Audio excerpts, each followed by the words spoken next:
On this short tutorial, I'm gonna show you how to fix Twitter cannot send a text message to this phone number problem. So, all what you wanna do, guys, is open the settings on your phone and then go to the apps manager.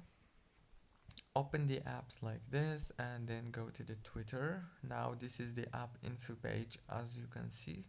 All what you want to do here on this page is very simple. First thing, go to the data usage and then disable all those options and then wait a few seconds and enable them again, all like this. After that, go back, click on the force stop option from here, and now go to the settings on your phone, go to the wireless and networks, and then enable the airplane mode and disable it.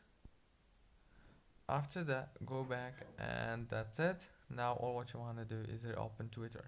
Don't forget to like and subscribe.